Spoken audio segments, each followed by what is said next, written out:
mon mari a été diagnostiqué d'un cancer. J'ai couru d'hôpital en hôpital, cherchant désespérément un moyen de le sauver. Mais en secret, il avait rédigé un testament, dont le bénéficiaire n'était ni moi, ni notre fille. Quand j'ai vu le nom inscrit, je suis resté figé. Mais lui, il ignorait encore ce qui l'attendait.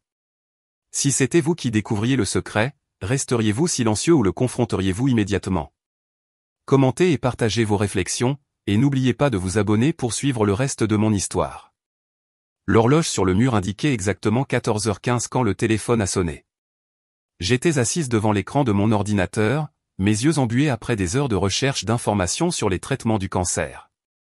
L'appel venait de l'hôpital. La voix du médecin était douce mais portait un rayon de lumière traversant l'obscurité qui m'avait englouti toute la semaine. Daniel n'avait pas le cancer. C'était juste une erreur puisqu'il m'avait listé comme contact d'urgence lorsqu'il a été admis. L'hôpital m'a appelé en premier avec les résultats. J'avais peine à en croire mes oreilles. Le soulagement a explosé dans ma poitrine. J'ai presque pleuré, submergé de bonheur. Daniel, l'homme que j'aime, restait avec moi. Nous avions encore toute une vie devant nous. Il y a seulement une semaine, mon monde s'était effondré lorsque le médecin nous avait dit que Daniel avait un cancer du pancréas, le type avec un pronostic presque sans espoir, la même maladie qui avait emporté ma belle-mère. Il n'avait que 36 ans, bien trop jeune pour affronter la mort. Je me souviens vivement du moment où le médecin nous a regardés, ses yeux lourds du poids de la nouvelle. Je me suis senti projeté dans un gouffre sans fond. Tout s'est brouillé autour de moi. La seule chose que je pouvais entendre étaient les battements de mon propre cœur dans ma poitrine. Mais Daniel, il était étrangement calme. Il m'a tenu la main, sa paume chaude comme toujours, et a dit « Ça va aller, Diana ». Sa voix était douce, stable, mais j'étais tout le contraire, complètement paniqué. Je me suis lancé dans des recherches, l'ai emmené dans d'autres hôpitaux pour refaire tous les tests, j'ai même envisagé de vendre tout ce que nous possédions pour l'emmener n'importe où dans le monde pour un traitement. Chaque nuit, je priais pour un miracle. Et maintenant, le miracle était arrivé. Une erreur. Juste une erreur. J'ai incliné la tête en arrière, fixant le plafond, remerciant silencieusement le destin de me l'avoir rendu. Je n'avais même pas encore appelé Daniel pour partager la bonne nouvelle quand mes yeux ont accidentellement dérivé vers l'écran de son ordinateur dans le bureau à domicile. Un historique de recherche a surgi, froid et tranchant comme le fil d'une lame. Comment rédiger un testament? Je me suis figé. Mon cœur a commencé à battre plus fort. Pourquoi Daniel chercherait-il des testaments? Ses parents étaient décédés il y a longtemps. Il n'avait pas de frères et sœurs. Tout ce que nous possédions était un bien conjugal. Légalement, s'il venait à décéder, tout m'appartiendrait automatiquement, à moi et à notre fille, Lily. Alors pourquoi un testament? J'ai regardé son ordinateur portable, celui qu'il gardait toujours privé. Ce bureau était son territoire. Il détestait que quiconque touche à ses affaires. Même Lily et moi entrions rarement ici. Si mon propre ordinateur n'était pas tombé en panne aujourd'hui, je n'aurais jamais utilisé le sien. Mais maintenant, son ordinateur portable ressemblait à une boîte de Pandore, entr'ouverte juste assez pour libérer un secret qui m'étouffait. Instinctivement, j'ai tapé « Testament » dans la barre de recherche. Mes doigts tremblaient sur le clavier comme si je touchais quelque chose d'interdit. Et puis je l'ai trouvé, un document simplement intitulé « Testament Daniel Thompson ». J'ai cliqué dessus, mon cœur battant à tout rompre, l'écran rempli de lignes de texte soigneusement rédigées et chaque mot me transperçait comme un couteau. Chaque fois que je repense à ce moment, au moment où j'ai lu le testament de Daniel sur l'écran de son ordinateur, ma poitrine se serre encore, la douleur m'écrase comme si je ne pouvais plus respirer. Tout mon corps tremblait de manière incontrôlable, comme si mon monde s'était effondré à nouveau. La moitié de nos biens conjugaux, il les a laissés à une autre femme. Pas à moi, pas à notre fille Lily, mais à une collègue célibataire proche qu'il connaissait depuis des années. Le langage du testament était doux, plein de sollicitude. Je sais que je ne pourrai pas m'occuper d'elle pour toujours. Si je dois partir, je veux juste qu'elle ait une vie stable, sans soucis financiers. Je suis devenu insensible, mon esprit tourbillonnant. Pendant que je passais des nuits blanches terrifié à l'idée de le perdre, il planifiait secrètement pour protéger une autre femme après sa mort. Il ne m'a même pas demandé, n'en a jamais discuté. Pas une once de respect pour l'épouse qu'il avait soutenue pendant plus d'une décennie. Dans le testament, Daniel avait écrit qu'après sa mort, sa part des biens communs irait à l'âme sœur de sa vie, Jessica. Il disait qu'il n'y avait plus eu d'amour entre nous depuis longtemps, qu'il endurait ce mariage uniquement pour Lily. Il a écrit que j'étais narcissique, égoïste, contrôlante, verbalement abusive, manipulatrice et oppressante pendant les années où nous avons vécu ensemble. Selon lui, j'étais la cause de son épuisement nerveux, même la raison pour laquelle il avait contracté le cancer. Il a dit qu'il y avait des moments où il voulait mettre fin à ses jours. Mais Jessica, cette femme, l'avait ramené du bord du précipice, était la seule lumière dans son monde sombre et désespéré. Jessica, la femme qu'il louait pour ne rien avoir et pourtant éclairer son chemin, celle qu'il prétendait admirer. Et ainsi, avant de mourir, il a décidé de lui laisser tout ce qu'il pouvait en guise de remboursement. Il a souligné qu'il n'y avait rien d'inapproprié entre eux, juste de la gratitude. Il espérait que tous ceux qui se souciaient de lui comprendraient, respecteraient et superviseraient la réalisation de ses dernières volontés. Chaque mot de ce testament m'a envoyé un courant froid dans le dos. Ma tête tournait, refusant de croire que ces mots avaient été écrits par Daniel, le même homme qui avait été mon camarade de classe, mon premier amour, ma jeunesse, mon partenaire. À travers toutes les années difficiles, je pensais que nous vieillirions ensemble. Mais maintenant, à ses yeux, j'étais l'agresseur. Et Jessica, cette femme sortie de nulle part, était sa sauveuse. C'est un chargé de cours universitaire, quelqu'un qui a consacré sa vie à la recherche. Son salaire était modeste, mais il s'était toujours fié à être au-dessus de la mêlée pour l'argent, vivant avec une dignité tranquille. Pendant des années, j'ai porté le poids de notre famille. La voiture, nous l'avions achetée avec mon argent.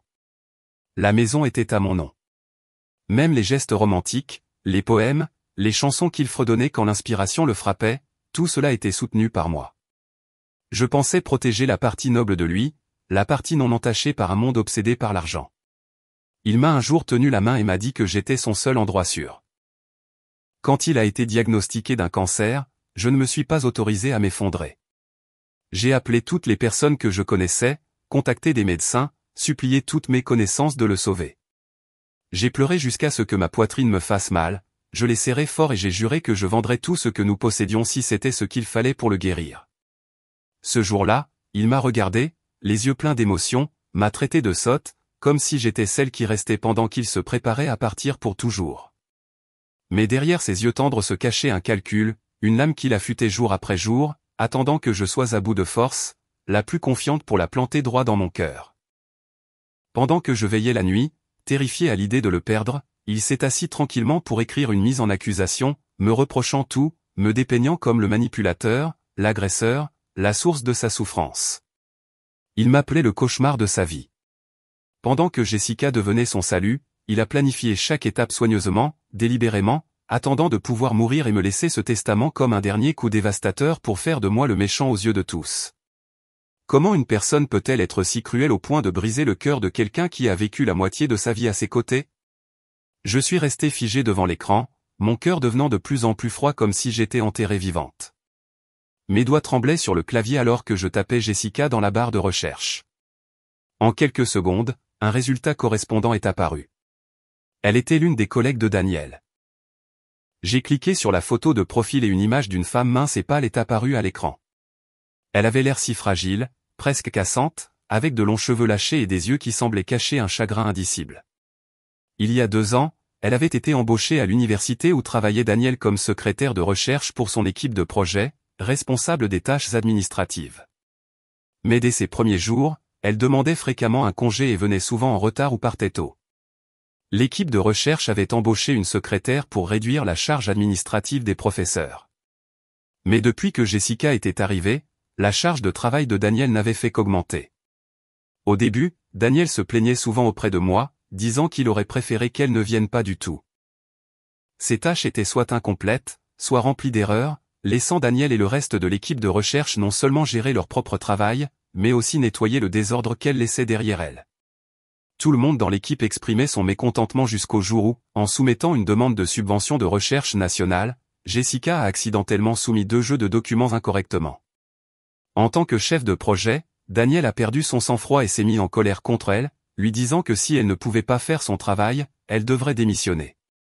Ce jour-là, Jessica s'est effondrée en larmes, le suppliant devant tout le monde, disant que son mari était mort dans un accident de voiture, que ses beaux-parents l'avaient chassée, elle et son fils, de leur maison et que, quelles que soient les circonstances, elle ne pouvait pas se permettre de perdre cet emploi. Son fils de 5 ans, a-t-elle dit, était né avec une cardiopathie congénitale et avait besoin d'une grosse somme d'argent pour une opération. Elle s'est excusée auprès de tout le monde, promettant qu'elle travaillerait plus dur et ne décevrait plus jamais personne. Ce jour-là, après m'avoir raconté tout ce qui s'était passé, Daniel n'a pu que soupirer et dire qu'il se sentait terriblement coupable.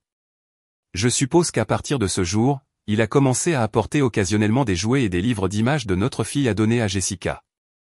Il a arrêté de se plaindre de ses erreurs au travail et a seulement dit qu'elle avait trop souffert et qu'il voulait aider de toutes les manières possibles. Je me souviens qu'il y a eu quelques fois pendant les vacances que Daniel a emmené notre fille à des barbecues avec ses collègues et que Jessica et son fils étaient là aussi. À cause du travail, je n'ai jamais rejoint ces barbecues. Mais ma fille m'a dit une fois qu'elle n'aimait pas le fils de Jessica. Elle a dit qu'il était dur, agressif, qu'il attrapait toujours des choses et qu'il jurait souvent. Cette fois-là, Daniel a grondé notre fille, disant que le garçon était gravement malade, et qu'en tant qu'enfant plus âgé et en bonne santé, elle devrait être plus patiente et gentille au lieu de rivaliser avec un garçon plus jeune et malade qui avait 2 ans de moins. Je me suis disputé avec Daniel. Puis j'ai défendu notre fille, lui disant que quelle que soit la maladie du garçon, le droit et le tort devaient rester clairs, et qu'il ne pouvait pas toujours forcer notre fille à tout endurer. « Tu es déraisonnable », ai-je claqué. Daniel s'est tu, le visage rougi, refusant de discuter davantage, marmonnant simplement quelque chose à voix basse en se détournant. Je pensais que c'était la fin, je pensais que c'était tout ce qu'il y avait entre Jessica et ma famille. Mais maintenant, en repensant, en me souvenant de Daniel grondant sa propre fille pour défendre le fils de Jessica, j'ai réalisé que peut-être même alors leur relation n'était plus seulement professionnelle. Elle avait déjà franchi la ligne des collègues, glissant tranquillement vers quelque chose de plus profond, de plus sombre. Avant que Daniel ne soit diagnostiqué du cancer, il travaillait souvent tard, pas seulement la nuit, mais les week-ends, pendant les vacances d'hiver et les vacances d'été. Il était toujours enfoui dans son travail. Même après avoir reçu le faux diagnostic de cancer, il a continué à travailler tard comme si rien n'avait changé. Il y a juste quelques jours, j'étais confuse et je lui ai demandé, « Tu es gravement malade. Pourquoi travailles-tu encore autant d'heures ?» Il m'a regardé, sa voix basse mais ferme. Il y a un projet sur le point d'être achevé. Je veux le terminer avant, comme ça je n'aurai aucun regret. À l'époque, je pensais qu'il essayait simplement de remplir ses responsabilités. Mais en y repensant maintenant, j'ai réalisé que le « aucun regret » dont il parlait n'avait rien à voir avec le travail. C'était à propos de quelque chose d'entièrement différent. J'ai éclaboussé de l'eau froide sur mon visage, la morsure glacée resserrant ma peau. Puis j'ai bu un grand verre de café glacé, me forçant à rester calme. Je devais agir. Attrapant les clés de ma voiture, je me suis dirigé directement vers l'université où Daniel travaillait, arrivant juste à temps pour la fin de la journée de travail. Debout devant le portail du campus, j'ai pris une profonde inspiration et je l'ai appelé, gardant ma voix aussi normale que possible. « Chérie, rentres-tu dîner ce soir ? Si oui, je te préparerai ton steak grillé préféré. » À l'autre bout du fil, la voix de Daniel est arrivée, remplie d'excuses. « J'aimerais bien, Diana, mais je suis débordé aujourd'hui. Je n'ai même pas encore déjeuné. Ne te fatigue pas à cuisiner. Je prendrai quelque chose à la cafétéria du campus et je continuerai à travailler. » J'ai hoché la tête, répondant doucement. « D'accord, alors. » Mais avant que je raccroche, il a ajouté, son ton doux, presque réconfortant. « N'oublie pas de manger, d'accord ? Maintenant que je suis malade, tu dois prendre soin de toi. Nous avons encore Lily. » Ma gorge s'est serrée. Il avait écrit un testament, ne laissant rien à notre fille, et pourtant il osait encore mentionner Lily. Une vague de nausée m'a monté à la poitrine, mais je me suis forcé à répondre froidement. « Je sais », et j'ai rapidement raccroché. Debout là, au portail, j'ai fixé les barreaux de fer, priant silencieusement, même si ce n'était que pour une mince lueur d'espoir que Daniel restait vraiment tard au travail. Mais moins de 5 minutes plus tard, j'ai vu sa voiture passer le portail. Mon cœur s'est serré. Je suis monté dans ma voiture, gardant plusieurs véhicules entre nous, et j'ai suivi. Juste 100 mètres devant. Au prochain virage, Daniel a arrêté la voiture. Une femme est montée. Des cheveux longs et lâchés sur ses épaules, une simple robe blanche, sa silhouette mince et fragile. Je n'avais pas besoin de voir son visage pour savoir que c'était Jessica. L'image d'elle du répertoire du personnel de l'université m'est venue vivement à l'esprit. 30 minutes plus tard, Daniel a garé la voiture dans le parking du parc en bord de mer. De là, il n'était même pas nécessaire de sortir de la voiture pour admirer l'océan scintillant sous le coucher du soleil. Ironiquement, c'est moi qui lui avais montré cet endroit. Je lui avais dit une fois, ma voix brillante d'enthousiasme. Chérie, viens ici en voiture. Mets de la musique. Respire la brise marine. Ça te fera du bien. Et maintenant, c'était l'endroit où il amenait une autre femme. J'ai serré fermement le volant. Sentant le sang dans mes veines se transformer en glace. En suivant la voiture de Daniel, j'ai appelé mon avocat. Sa voix était calme à l'autre bout du fil. Dans votre cas, Daniel a le droit de faire un testament, de laisser sa part des biens communs à qui il veut. Cependant, cela ne s'applique que s'il n'est pas impliqué dans une liaison extra-conjugale pendant le mariage.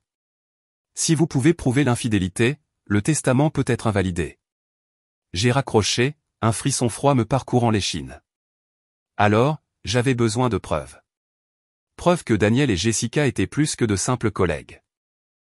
Peut-être par peur d'être découverts, Daniel et Jessica sont restés dans la voiture pendant une heure entière sur le parking, sans jamais en sortir. À travers les vitres embuées, je pouvais les voir parler, leurs gestes doux et intimes. Puis ils sont retournés vers l'université. Jessica est sortie à un virage juste avant le portail principal tandis que Daniel conduisait seul dans le parking de l'université. J'ai attendu quelques minutes pour m'assurer qu'il était entré, puis je l'ai appelé à nouveau, ma voix urgente. Chérie, tu es au bureau, n'est-ce pas? Un étudiant vient de me contacter et a dit, ton ordinateur a un problème logiciel. Tu dois le vérifier immédiatement, sinon tu pourrais perdre toutes tes données de projet. À l'autre bout du fil, Daniel s'est figé, sa voix légèrement paniquée. Ouais. D'accord. D'accord. Je vais vérifier tout de suite. Mais par mon pare-brise, je pouvais le voir toujours assis dans sa voiture, serrant fermement le volant, comme s'il essayait de se recomposer. Il lui a fallu 2, peut-être 3 minutes avant de sortir finalement et de se précipiter vers le bâtiment du bureau, ses mouvements frénétiques. Je n'ai pas hésité, mes mains tremblant, j'ai utilisé la clé de rechange pour déverrouiller sa voiture et j'ai rapidement retiré la dashcam. Je ne pouvais qu'espérer qu'il n'avait pas encore effacé l'enregistrement, et la chance était une fois de plus de mon côté. Bien que toutes les anciennes vidéos aient été effacées, la vidéo capturant la promenade de Daniel et Jessica jusqu'au parking en bord de mer était toujours intacte. Acte 5. La dashcam haut de gamme a tout capturé avec une clarté brutale, comme un film impitoyable jouant image par image. Au moment où Jessica est montée dans la voiture, elle s'est glissée sur le siège passager avec une aisance naturelle, comme si c'était toujours sa place. Daniel a démarré le moteur, sa main gauche sur le volant, tandis que sa droite a immédiatement atteint la sienne, la serrant fermement comme s'il ne voulait jamais la lâcher. Ils n'ont pas échangé beaucoup de mots. Juste un regard, un léger sourire, un regard si profond qu'il semblait que le monde entier pouvait disparaître en ce moment. À un feu rouge, Daniel n'a pas pu attendre plus longtemps. Il s'est penché, l'a embrassé, sa voix basse et épaisse d'émotion. J'ai eu envie de t'embrasser depuis que nous étions au bureau. Sa main gauche a quitté le volant, errant sur le corps de Jessica, ses mouvements précipités comme si le temps lui-même était un luxe qu'il ne pouvait pas s'offrir. Jessica a souri doucement, savourant le moment, sa voix douce comme un murmure. La prochaine fois, je pourrai venir à ton bureau et t'aider. Mais Daniel a secoué la tête, son ton ferme. Non, je peux gérer ça. Je meurs, Jess. Je ne crains plus le jugement. Mais si quelqu'un nous voit, tu seras entraîné dans les ennuis. Jessica s'est penchée plus près, enlaçant ses bras autour des siens, sa voix tendre, presque suppliante. Je n'ai peur de rien. Depuis que je t'ai dit ce que je ressens vraiment, je suis prête à affronter tout ce qui vient. Je veux juste être avec toi complètement. Ces mots ont ébranlé Daniel. Il a tendu la main, effleuré le bout de son nez avec son doigt, son geste plein d'affection. Jessica, ne t'inquiète pas. J'ai fini le testament. Après ma mort, toute ma part des biens ira à toi et à ton fils. Je ne vous laisserai plus jamais souffrir, ni toi ni ton garçon. Jessica a éclaté en larmes, ses épaules tremblant alors qu'elle sanglotait doucement, sa voix brisée. Je n'ai pas besoin de ton argent. Je m'en fiche. Je veux juste que tu sois en bonne santé, que tu restes avec moi pour toujours. Daniel a souri, ses yeux doux et chauds. Je sais. C'est ta gentillesse qui m'a fait tomber amoureux de toi. 10 ans avec Diana. Ça ne se compare pas à 6 mois avec toi. Les yeux de Jessica sont devenus rouges, sa prise sur sa main se resserra, sa voix tremblant alors qu'elle le suppliait de divorcer pour qu'ils puissent être ensemble. Peut-être qu'elle acceptera le divorce, a-t-elle murmuré. À ce moment-là, la voiture s'était arrêtée sur le parking du Seaside Park, où le soleil couchant scintillait sur l'eau. Daniel a attiré Jessica dans ses bras, la tenant fermement. Ne sois pas stupide. Diana n'est pas simple. Elle ne se soucie que de l'argent. Tout son monde en est imprégné. Elle vit dans le mensonge et le calcul. Si ce n'était pas le dernier souhait de ma mère, je ne l'aurais jamais poursuivi, jamais marié. Il a soupiré lourdement, sa voix portant des années de ressentiment silencieux. 10 ans de mariage. Tout ce que j'ai fait, c'est endurer. Il est trop tard pour les regrets maintenant. Au moins, je t'ai encore. Si je demandais le divorce, Diana ne me laisserait pas partir facilement. Je veux juste passer mes derniers jours paisiblement avec toi, sans gaspiller mes forces à me battre contre elle. Il a marqué une pause, croisant le regard de Jessica. Après ma mort, trouve Mark Sullivan. J'ai tout arrangé. Même après avoir acheté la maison, l'argent restant est suffisant pour que toi et ton fils viviez confortablement pendant la moitié de votre vie. Submergée par l'émotion, Jessica s'est blottie contre sa poitrine, posant une main sur sa bouche comme si elle ne pouvait pas supporter d'entendre à nouveau le mot « mourir ». Mais Daniel, comme un mentor dévoué, a continué à donner des instructions. Quand je mourrai, trouve Mark Sullivan. Montrez-leur le testament. Dites à tout le monde que Diana m'a poussé à la mort, alors je ne lui ai rien laissé. Jessica a levé la tête, ses yeux remplis de larmes écarquillées. Faire ça? N'est-ce pas un peu cruel? Daniel a ri doucement, lui effleurant à nouveau le nez, sa voix tendre. Ne t'inquiète pas, Diana gagne facilement de l'argent. Perdre la moitié ne lui fera rien. J'ai serré la dashcam dans mes mains, ma poitrine se déchirant de douleur. Il savait. Il savait que la plupart de nos biens conjugaux avaient été constitués grâce à mon travail, mes sacrifices. Et pourtant, il avait tout planifié, m'utilisant, me trahissant si complètement. Daniel, l'homme que j'avais autrefois aimé, l'homme en qui j'avais autrefois confiance, se tenait maintenant devant moi comme un étranger, un homme qui avait orchestré toute une performance derrière mon dos pour me salir, pour me dépouiller de tout ce que je méritais légitimement. Acte 6. Mon esprit était un enchevêtrement. Les larmes coulaient de manière incontrôlable sur mes joues, chaque goutte brûlante contre ma peau. Ma poitrine se serrait comme si quelqu'un m'enlevait l'air de mes poumons et mon estomac se tordait douloureusement. Je ne pouvais plus tenir le coup. Je suis tombé de la voiture, courbé au bord de la route et j'ai vomi violemment. Il s'avère que lorsque la douleur atteint son point de rupture, elle ne brise pas seulement le cœur, elle force le corps à se révolter, à purger tout ce qu'il y a à l'intérieur. Et pourtant, au milieu de cette agonie insupportable, mon esprit a rejoué des souvenirs de Daniel comme un vieux film décoloré, flou sur les bords, mais douloureusement net là où c'était important. Nous allions à la même université, bien que nous n'étions pas dans le même programme. Daniel était la star de l'école, le garçon aux yeux vifs et confiants qui dominait chaque scène de débat. Je l'ai rencontré dans des circonstances inhabituelles. Sa mère venait d'être diagnostiquée d'un cancer et ma mère travaillait dans un hôpital de renom. Je ne sais pas comment il l'a su, mais un après-midi, il m'a approché sans prévenir, me demandant, non, me suppliant de l'aider à obtenir un rendez-vous avec un spécialiste par l'intermédiaire de ma mère. Il se tenait là, grand et composé, mais ses yeux rougis et ses mains agitées trahissaient sa confiance habituelle. À ce moment-là, j'ai vu son désespoir. Un jeune homme qui ne s'était probablement jamais rabaissé à mendier quoi que ce soit à qui que ce soit. Pourtant, rassemblant chaque once de courage juste pour demander, je ne pouvais pas le repousser. J'ai parlé à ma mère, lui ai demandé d'aider, lui ai même demandé de prêter une attention particulière au cas de sa mère. Daniel était profondément reconnaissant. Chaque fois qu'il revenait de rendre visite à sa famille, il apportait de petits cadeaux. Des cookies faits maison, des chocolats locaux. Gêné, je lui disais de ne pas le faire, mais il souriait, les joues rougies, la voix maladroite. Ce n'est rien de spécial, Diana. Ne t'en fais pas. C'est juste ma façon de dire merci.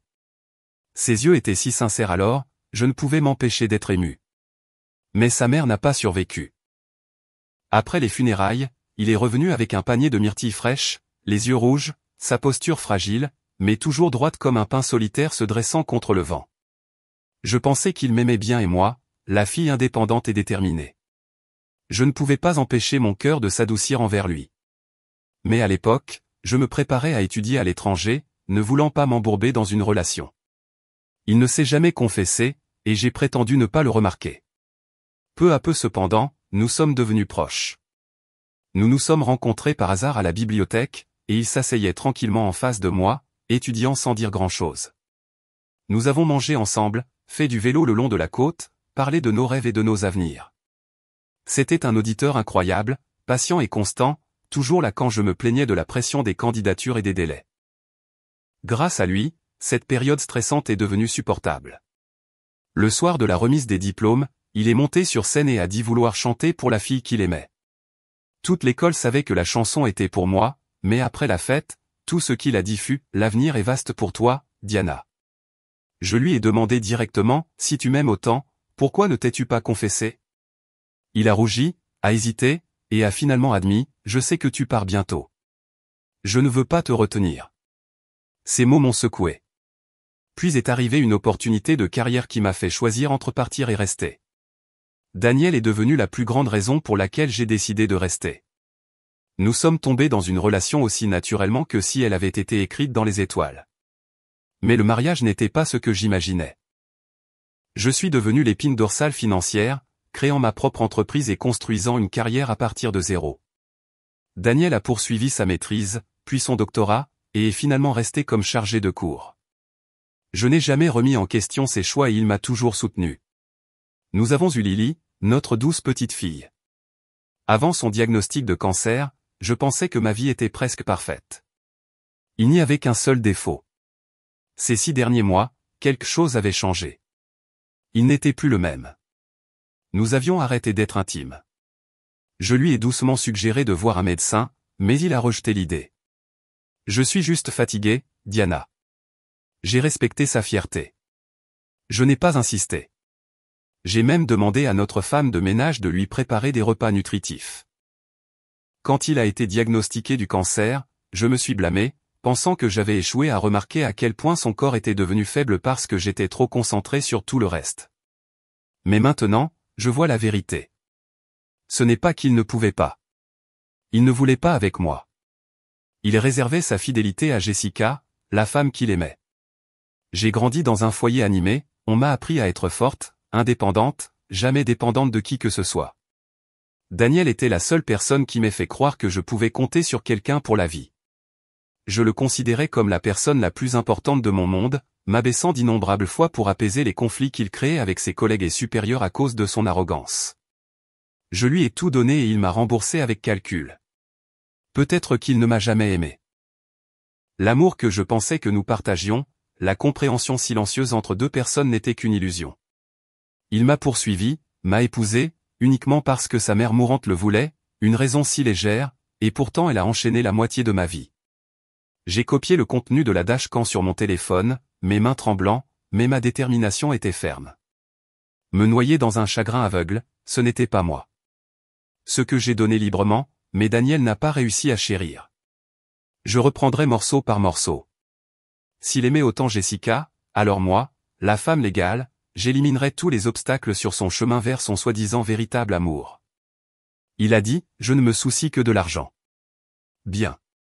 Je veux voir quand Daniel sera encore en vie, mais dépouillé de sa carrière, de sa réputation, de sa richesse. L'aimera-t-elle toujours de la même manière? Dans les jours qui ont suivi l'incident de la dashcam, Daniel quittait toujours la maison tôt le matin et rentrait tard le soir, toujours avec la même excuse, des projets urgents. Mais j'ai remarqué quelque chose de différent.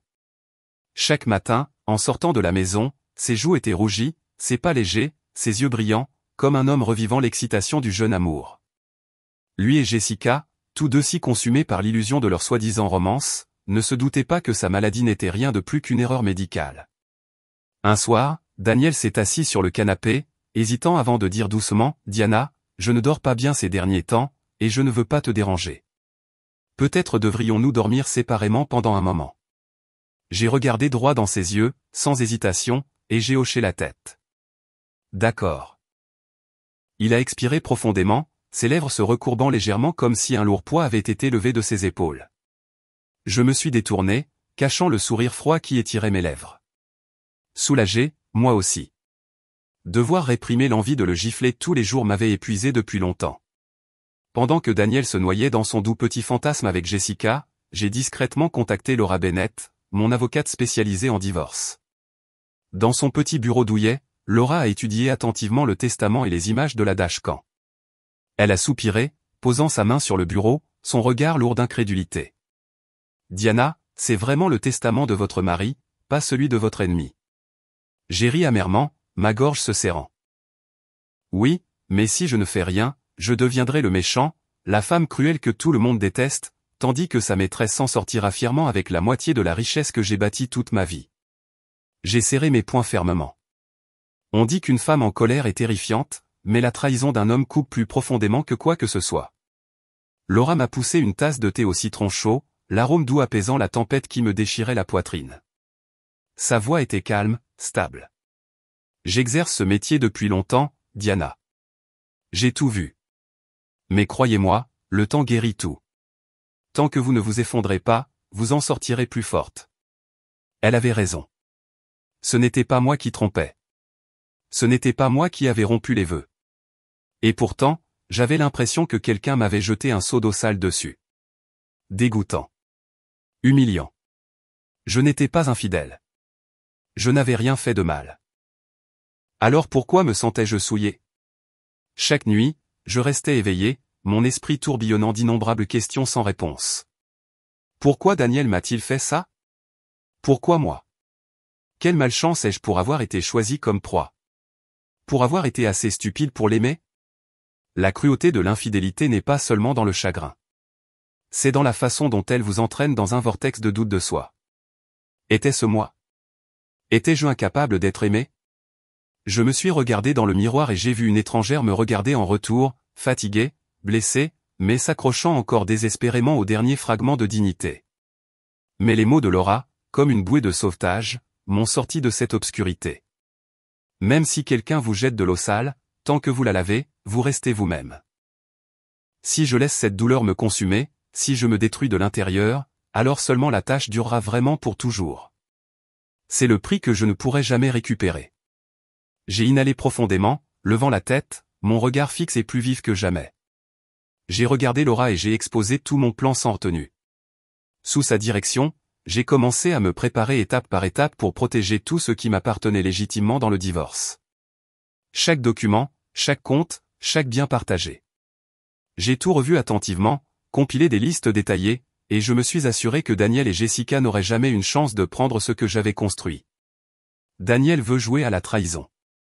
Très bien, mais je vais lui faire comprendre. Le prix de la trahison est bien plus élevé qu'il ne l'a jamais imaginé. Acte 8. 3 jours après l'incident de la dashcam, il était rare que Daniel ne travaille pas tard. Quand j'ai poussé la porte et franchi la maison, une légère odeur d'herbe flottait de la cuisine. Daniel était occupé à la cuisinière, coupant des légumes avec la concentration d'un chef professionnel. La femme de ménage et Lily n'étaient pas à la maison. Il est sorti, son sourire chaud, presque nostalgique, comme quand nous étions tombés amoureux pour la première fois. J'ai demandé à la femme de ménage de prendre Lily chez ses grands-parents. Ce soir, j'ai envie de dîner avec toi, juste nous deux. Ça fait si longtemps qu'on ne s'est pas assis ensemble. Son regard était doux, tendre, comme si Jessica n'existait pas, comme s'il n'y avait pas de testament, pas de trahison. Mais il ne savait pas que j'avais engagé un détective privé. Chaque jour, le détective récupérait et m'envoyait tout ce qu'il avait essayé d'effacer de la dashcam. Ce matin-là, j'ai reçu la dernière vidéo. Daniel tenant Jessica dans ses bras, l'embrassant dans la voiture, son sourire éclatant et insouciant comme un jeune homme amoureux. Pas du tout comme un cancéreux au bord de la mort. Je pouvais l'entendre rire, sa voix débordant de bonheur. Tu me fais me sentir vivant à nouveau. Maintenant, il se tenait devant moi, offrant une tasse de thé aux herbes, sa voix douce. Je l'ai fait juste pour toi, Diana. J'ai pris la tasse, fixant ses yeux, mon cœur aussi froid que la glace. C'est donc jusqu'où un homme peut aller quand il trompe. Avec quelle conviction il peut feindre la tendresse. J'ai serré fermement la tasse, avalant ma rage, pensant silencieusement, tu joues bien ce rôle. Le dîner était servi à table, rempli de tous mes plats préférés. Du bœuf tendre grillé, de la purée de pommes de terre crémeuse, une salade verte fraîche. En regardant le tout, les souvenirs me sont revenus comme un vieux film délavé. Quand nous nous sommes rencontrés, aucun de nous ne savait cuisiner. Chaque fois qu'il me rendait visite, Daniel regardait discrètement ma mère dans la cuisine, mémorisait mes plats préférés, essayant maladroitement de les recréer plus tard. Cette sincérité de sa part avait adouci ma mère, qui ne l'avait jamais aimé, changeant lentement d'avis. À l'époque, je croyais vraiment qu'il m'aimait. Pas à cause du dernier souhait de sa mère, pas par obligation, mais par son cœur. Mais maintenant, ces souvenirs ne font que creuser plus profondément. Je me suis assise, j'ai regardé chaque plat, puis je l'ai regardé et j'ai dit d'un ton moqueur, tous mes plats préférés, hein? Quelle est l'occasion? Tu prépares ton dernier souper? Daniel s'est figé, un éclair d'inquiétude traversant ses yeux si brièvement qu'il était presque invisible. Il a poussé l'assiette de bœuf vers moi, forçant un étrange sourire. Diana, tu sais que mon temps est compté maintenant. Il a baissé les yeux, sa voix s'adoucissant. Je voulais juste te remercier aujourd'hui. J'ai quelque chose d'important à discuter avec toi. Ah. Le début de scénario. Je pouvais presque imaginer combien de fois il avait répété ce discours dans sa tête. Mais j'ai gardé mon expression neutre, jouant l'audience polie, attendant le point culminant de sa performance. Daniel a pris une profonde inspiration et a continué, ma maladie. Je n'ai plus beaucoup de temps.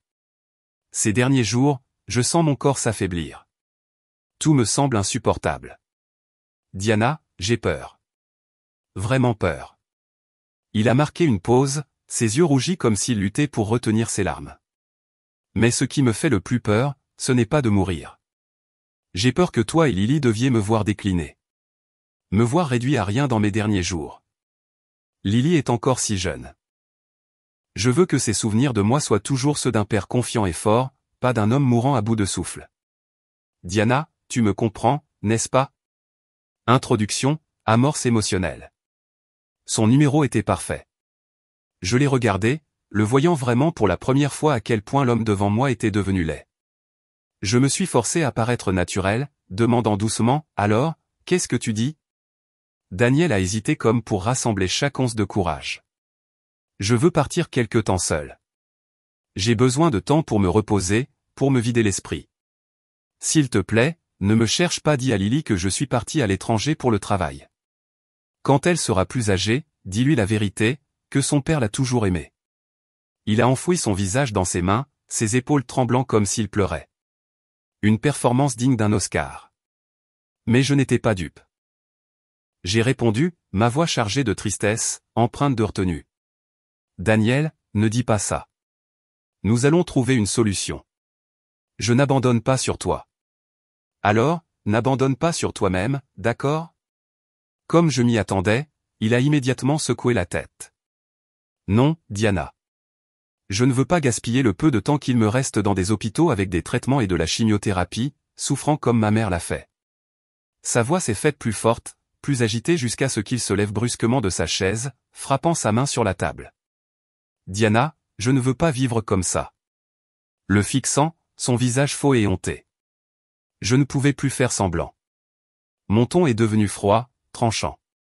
Tu ne vas nulle part seul. J'ai déjà contacté des médecins à l'étranger.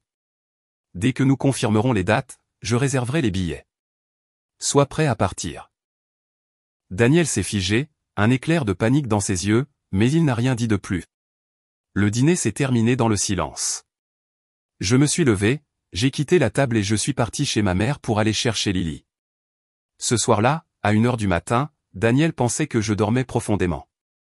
Par le flux vidéo en direct du téléphone, je l'ai vu traîner tranquillement une valise dehors, déjà préparée et prête bien avant. La petite caméra que j'avais cachée dans le coin a capturé chacun de ses pas. Il n'a pas hésité. N'a même pas jeté un regard vers la chambre de Lily. Pas une seule seconde. Le père qui appelait autrefois sa fille son monde entier s'est éloigné sans hésitation. Je me suis allongé dans le noir, ma poitrine gelée, mais mon esprit aussi tranchant qu'une lame. Alors que la porte se refermait derrière lui, je suis entré dans la chambre de Lily, j'ai tenu sa petite main pendant qu'elle dormait paisiblement. Non, père. C'est bon. Désormais, je serai son monde entier. Le lendemain matin, j'ai su qu'il était temps de pousser cette performance à son paroxysme. Je me suis précipité à l'université de Daniel, les yeux rouges et gonflés, mon visage montrant délibérément des traces de panique. Je marchais comme quelqu'un au bord de l'effondrement, m'assurant que quiconque me voyait croirait que mon monde entier venait de s'écrouler. J'ai laissé ma voix trembler, les larmes coulant sur mes joues, alors que je disais à tous ceux qui me demandaient, Daniel a été diagnostiqué d'un cancer du pancréas. Il ne voulait pas peser sur sa famille, alors il est parti. Mes épaules tremblaient, les larmes coulant sur mes joues alors que je murmurais entre deux sanglots. Nous sommes ensemble depuis l'université. C'est mon premier amour, l'homme que j'ai le plus aimé. Même si je dois tout vendre, je dois le sauver. Mes mots, mêlant désespoir et sincérité brute, ont percé ceux qui les ont entendus comme un couteau dans le cœur. Les collègues de Daniel se sont figés, stupéfaits. Ils n'avaient aucune idée qu'il était malade. Finalement, certains ont soupiré, leur voix lourde. S'il est malade, il devrait être traité, pas fuir. Un autre m'a posé une main réconfortante sur l'épaule. Nous allons t'aider. Ne t'inquiète pas, j'ai serré leurs mains, mon regard rempli de gratitude, mais à l'intérieur, j'étais glacial. Chaque regard compatissant, chaque promesse d'aide était une autre brique que je posais pour construire la scène parfaite de mon numéro. Soudain, une voix est venue de derrière. Froide, tranchante comme une lame. Ne sois pas si rapide à juger. Si le professeur Thompson est parti, il doit avoir ses raisons. Je me suis retourné, et là se tenait Jessica. Elle était vêtue d'une longue robe blanche, sa silhouette fragile et délicate, mais ses yeux étaient glacés avec une touche de moquerie alors qu'il rencontrait les miens. Je me suis figé, perplexe devant l'audace qu'elle avait de me parler sur ce ton. Après tout ce qu'elle avait, la protection de Daniel, l'ambition de revendiquer ce qui ne lui appartenait pas, venait de mon argent. Je me suis rapproché, agrippant fermement son poignet, ma voix tranchante, chaque mot délibéré. « Qu'est-ce qu'il t'a dit ?» Jessica a reculé, son visage rougissant cramoisi. Je ne sais rien. Tu ne sais rien. J'ai resserré ma prise. Alors pourquoi viens-tu de dire qu'il a ses raisons? Tous les regards se sont tournés vers Jessica. L'air est devenu épais de tension. Sa voix a vacillé, tremblant. Je pense juste que peut-être à cause de ta nature contrôlante, tu devrais respecter sa décision. Je l'ai regardé comme si j'avais entendu la chose la plus absurde au monde. Tu veux dire que je devrais simplement rester là et regarder mon mari mourir? Ma question l'a fait suffoquer, ses lèvres tremblant, incapable de former un seul mot. Je me suis tourné vers les autres, ma voix se brisant alors que de nouvelles larmes coulaient. Mais je ne peux pas. Je l'aime. Je ne peux pas le laisser abandonner comme ça. Le professeur Megan, l'un des plus anciens collègues de Daniel, s'est avancé, posant une main réconfortante sur mon épaule. Ne l'écoute pas, Diana. Elle a lancé à Jessica un regard empreint d'un reproche silencieux. Jessica est restée là, le visage pâle, les lèvres serrées, incapable de parler. Daniel avait disparu, mais je savais exactement où il était. Mon détective privé m'envoyait des mises à jour toutes les heures, suivant chacun de ses pas. Il ne se reposait pas et ne quittait pas la ville comme il le prétendait. Pendant des jours, Daniel s'était caché dans l'appartement qu'il avait loué pour Jessica. Pendant la journée, il jouait à des jeux vidéo, riant librement. La nuit, il s'enroulait autour de Jessica, les deux vivant comme des amants insouciants dans leur petite bulle. Juste comme prévu, selon l'enregistrement de la dashcam, Jessica avait demandé un congé annuel, envoyé son fils dans un centre de soins, puis conduit Daniel dans sa petite ville natale de Springfield. À Springfield, il visitait des maisons modèles coûtant plusieurs millions de dollars, leurs yeux brillants comme s'ils pouvaient déjà voir leur avenir se dérouler. Le détective a raconté, son ton incrédule. Ils choisissent les maisons les plus chères, Diana. C'est comme s'ils vivaient dans un rêve. J'étais à la fois stupéfaite et furieuse. Je n'avais jamais révélé l'exacte ampleur de mes économies à Daniel. Pourtant, il avait calculé avec précision la valeur de nos biens conjugaux. Fini la phrase sur le fait de partir en paix, ne voulant pas être un fardeau. C'était toute une façade. Son véritable motif était l'argent. La richesse même que j'avais passé des années à bâtir centime par centime. Son supposé mépris pour le matérialisme ne l'avait jamais empêché de calculer secrètement chaque dernière odeur, de découper un avenir pour lui et Jessica. Laissez-les rêver de leur maison de luxe. Peu importe. Il n'achetait rien. Pendant ce temps, je jouais mon rôle à la perfection, dépeignant chaque jour la femme dévastée et le cœur brisé. J'ai confié mon entreprise à ma meilleure amie et COO, envoyé Lily et la femme de ménage chez mes parents et me suis préparé pour ma frappe finale. Réseaux sociaux. J'ai créé un compte TikTok sous le nom de « Finding My Beloved Husband Daniel » et j'ai posté une vidéo soigneusement élaborée. C'était une chronologie de notre histoire d'amour. De vieilles photos de collège de nous en uniforme assortis, des moments de mariage, des souvenirs de nous riant et pleurant ensemble. Des extraits de nous mangeant dans des stands de nourriture de rue, dînant dans des restaurants haut de gamme. Une photo de Daniel me tenant serré, murmurant « Je veux juste que tu sois toujours plus heureuse que moi ». La vidéo a touché une corde sensible. Quiconque la regardait versait des larmes, murmurant « C'est ça, le véritable amour ». Elle a explosé du jour au lendemain, passant de quelques milliers de likes à des millions, inondée de commentaires. Ramenez-le à la maison. Cette histoire d'amour ne peut pas se terminer comme ça. Avant que la vidéo n'atteigne Daniel, j'ai accidentellement croisé un agent immobilier, celui qui l'avait aidé à louer l'appartement. Il a reconnu Daniel instantanément d'après la vidéo, ses yeux s'éclairant. Je connais ce type. J'ai souri intérieurement. La toile avait été jetée largement et étroitement. Tout ce qui restait était que Daniel y entre lui-même. Pour renforcer le récit, j'ai organisé des réunions avec plusieurs professeurs qui étaient proches de Daniel, et ils ont volontiers accepté de venir avec moi pour aider à le persuader de rentrer à la maison. Mais quand nous sommes arrivés pour parler à nouveau à l'agent, il a hésité maladroitement, se grattant la tête. Hier soir, juste pour être sûr, je suis retourné au bâtiment. J'ai vu cet homme avec une femme. Elle l'appelait Marie. Je dois avoir eu tort. Il est déjà marié. Il a souri timidement, sans même envisager la possibilité d'infidélité. Dans son esprit naïf, une telle trahison n'existait pas. Pourtant, j'ai guidé tout le monde vers l'appartement de Jessica.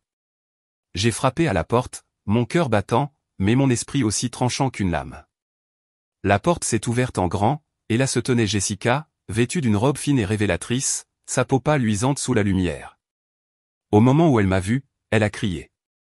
Immédiatement, Daniel s'est précipité hors de la chambre, ne portant qu'un sous-vêtement, ses cheveux en désordre, ses yeux écarquillés. « Qu'est-ce qui se passe, chérie ?» Toute la pièce s'est figée. Les professeurs derrière moi se sont raidis, leur visage pris entre le choc et l'indignation. Daniel s'est précipité dans la chambre, criant « Dehors ! Tous dehors ! Qui vous a donné la permission d'entrer ? Je vais vous poursuivre pour violation de propriété privée. » Au milieu du chaos, un livreur est entré, tenant un sac, l'air confus par la pièce bondée. « Livraison pour Monsieur Thompson ?» Sans hésiter, j'ai attrapé le sac de sa main, et sorti 2 boîtes de préservatifs, et les ai lancées directement au visage de Jessica. Elle a reculé, se tenant la joue, ses yeux écarquillés d'horreur. Je me suis dirigé vers la chambre où Daniel s'affairait à enfiler ses vêtements, sa chemise à moitié boutonnée, en désordre et de travers. J'ai posé mon téléphone, déjà en streaming en direct, sur la table. Toutes ces années de cours d'autodéfense ont porté leurs fruits.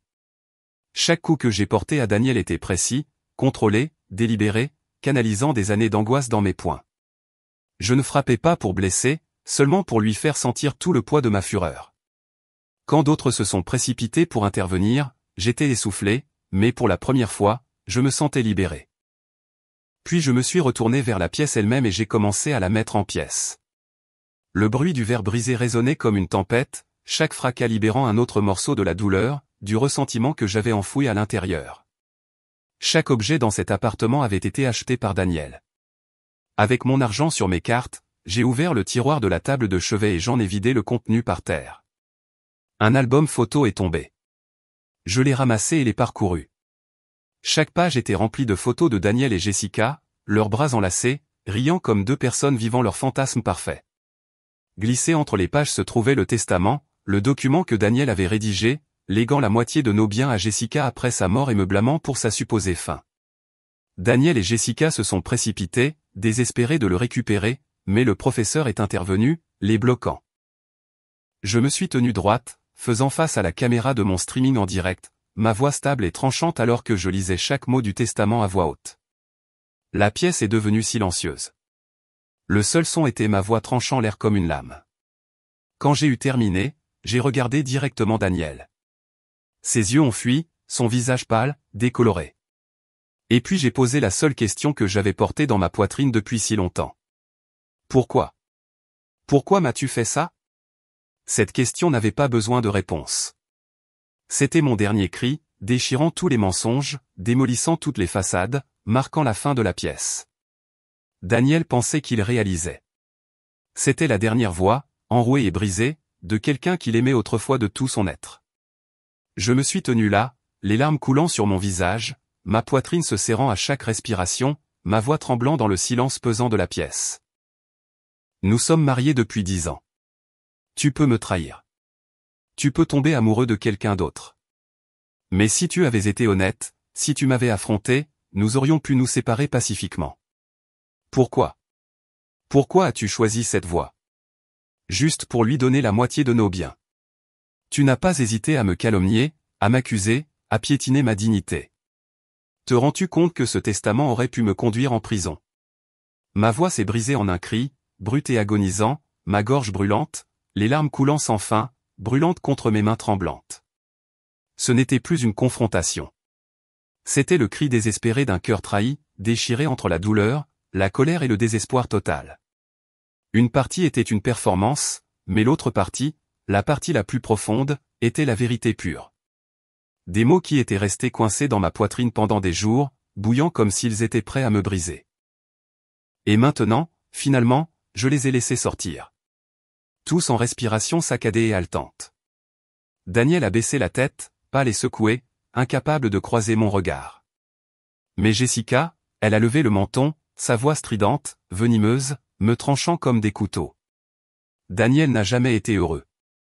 Si tu ne l'avais pas étouffé, manipulé, écrasé son esprit, il n'aurait pas contracté le cancer en premier lieu. C'était ça. J'ai craqué. Je me suis approché d'elle, canalisant chaque once de haine dans mon regard. Ma voix froide, tranchante, chaque mot comme une lame. Tais-toi. Le visage de Jessica est devenu blanc.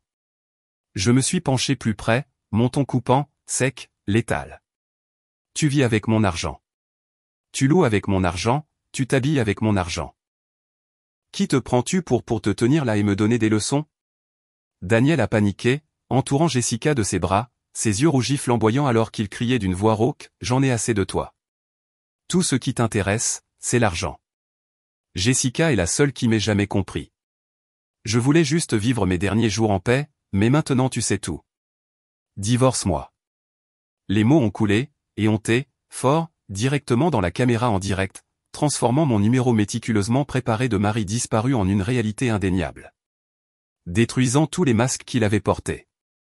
Le compteur de vue du streaming en direct a grimpé de seconde en seconde. Daniel, convaincu qu'il allait mourir et aveuglé par son obsession pour Jessica, a jeté tout reste de dignité, s'enfouissant complètement. Il a levé la tête, ses yeux rougis, criant à nouveau, sa voix brisée mais défiante. Divorce. Notre fille reste avec toi. Mais les biens, je veux la moitié. Une phrase vile, dégoûtante. Tant pis pour l'amour, pour la maladie, pour la conscience, tout réduit à des chiffres froids et durs. J'ai ri amèrement à travers mes larmes, puis j'ai sifflé en retour, ma voix assez tranchante pour couper l'air. J'ai gagné cet argent. C'est pour notre fille, et tu veux le donner à ta maîtresse? Daniel a rugi en retour, son visage rougi, des veines saillantes, des yeux sauvages. Diana, tu connais les lois sur le mariage. Tu gagnes. La moitié est à moi. Et alors si j'ai trompé? Ce n'est pas grave. Je meurs. Je n'ai pas peur de toi. Aujourd'hui, nous divorçons, c'est sûr. Et les biens, ils seront partagés exactement comme le veut la loi. Je l'ai regardé, ma prise se resserrant sur mon téléphone. Puis, sans un mot, j'ai appuyé sur le bouton. Le streaming en direct s'est terminé. Silence. À ce moment-là, j'ai passé l'appel. Laura. Ma voix était stable. À l'autre bout, mon avocate, Laura Bennett, était déjà en attente. Sa voix était calme, mais empreinte d'acier, la précision de l'autorité juridique. Nous pouvons déposer une requête d'urgence. Geler tous les actifs, retirer ses relevés bancaires, bloquer tous les transferts à son nom. J'ai hoché la tête, sans hésitation. Même avant d'appeler Laura, j'avais déjà parlé à Lily. Elle n'avait que 7 ans et demi, mais sa voix était ferme, inébranlable. Papa a fait des erreurs, et papa doit être puni. Il doit en assumer les conséquences, ma petite fille. Mais son regard clair et résolu me donnait plus de force que tous les mots de réconfort. Avec l'aide d'un expert comptable spécialisé en criminalistique, j'ai tout découvert. Chaque centime que Daniel avait dépensé pour Jessica. Des grosses dépenses, le traitement de réadaptation pour son fils, le loyer de l'appartement, les vols, jusqu'aux plus petites choses, le café, les serviettes hygiéniques et les préservatifs. Et pour être juste, la belle vie de Jessica, elle n'avait pas dépensé un centime de son propre argent. Le salaire mensuel de Daniel disparaissait instantanément. Même avec moi couvrant $3 000 à $4 000 de ses paiements par carte de crédit chaque mois, il avait quand même accumulé plus de $20 000 de dettes. J'ai révélé chaque facture lors d'un streaming en direct, en envoyant des copies directement à Daniel et je lui ai demandé devant des millions de spectateurs, c'est ça, ton amour. Ton amour utilise l'argent que j'ai gagné pour nourrir ta maîtresse. Daniel est resté silencieux, mais son silence était plus fort que n'importe quelle confession. Le tribunal n'était pas silencieux. Avec les arguments de Laura, avec la montagne de preuves, le verdict a été rendu. Jessica a été condamnée à rembourser $200 000 de fonds illégaux. Daniel a été reconnu coupable de dissipation d'actifs conjugaux, et j'ai obtenu 90% de nos biens. Il lui restait une fraction plus des pénalités pour tentative de transfert frauduleux. Avant de quitter le palais de justice, je lui ai fait un dernier cadeau. La vérité sur son diagnostic. Ce qu'il pensait être un cancer terminal n'était qu'une pancréatite aiguë. Il ne mourrait pas. Il avait juste tout perdu le reste. Sa dignité, son argent, son amour, et son visage maintenant placardé aux 4 coins d'Internet. Alors que le nom de Daniel explosait sur les réseaux sociaux, brûlant comme un feu de forêt, l'université où il travaillait a été contrainte de réagir. Après une enquête rigoureuse, une déclaration officielle a été publiée. Daniel et Jessica ont tous deux été licenciés. La réputation qu'ils avaient autrefois, leur image soigneusement créée de la noblesse de Daniel, s'est effondrée en cendres. Ils ont fait face à d'énormes pénalités financières, et Jessica a été condamnée à rembourser les fonds qu'elle avait pris. Sa crédibilité dans la communauté s'est effondrée, s'effondrant comme un château de sable contre la marée. Je n'ai pas regardé en arrière. Je n'ai pas triomphé. Je me suis juste promené tranquillement. Lily et moi avons déménagé dans une petite maison à San Diego où le soleil doré se déverse sur les rues bordées d'arbres. Une maison modeste avec un jardin rempli de lavande et une balançoire en bois est devenue l'endroit où nous avons recommencé. Chaque matin, je me tenais près de la fenêtre, tenant une tasse de café fumante, regardant Lily courir pieds nus dans l'herbe, son rire brillant et léger comme des carillons éoliens dansant dans la brise. Mon entreprise fonctionnait toujours sans problème, mais j'ai réservé plus de temps pour elle, pour peindre ensemble, lire des histoires, rêver d'horizons intouchés par la trahison. La vie semblait maintenant plus légère, plus libre, comme si j'avais enfin enlevé la lourde armure que j'avais portée pendant tant d'années. Dans l'avion quittant notre ancienne ville, j'ai regardé par la fenêtre alors que le soleil se levait, dorant les nuages d'un doux or, une promesse de jours meilleurs à venir. Un email de Daniel est apparu dans ma boîte de réception, une excuse interminable pleine de mots vides. Je l'ai parcouru une fois, puis je l'ai supprimé sans hésitation. Il ne faisait plus partie de l'histoire que j'écrivais. J'étais toujours là, toujours rayonnante, toujours Diana, la femme qui aimait autrefois férocement, qui avait été complètement brisée, mais qui se tient maintenant droite, inébranlable et libre. Lors des après-midi calmes à San Diego, je m'assieds souvent sur la balançoire, regardant le coucher du soleil baigner le jardin d'une douce lumière ambrée. Je ne me demande plus pourquoi. La douleur qui me coupait autrefois comme une lame a guéri, laissant des cicatrices qui me rappellent ma propre force. J'ai appris à laisser aller, non pas à oublier, mais à vivre pleinement. À partir de maintenant, Lily et moi peindrons une nouvelle image ensemble. Une sans ombre de trahison, seulement la lumière douce et ininterrompue de la liberté et de l'espoir.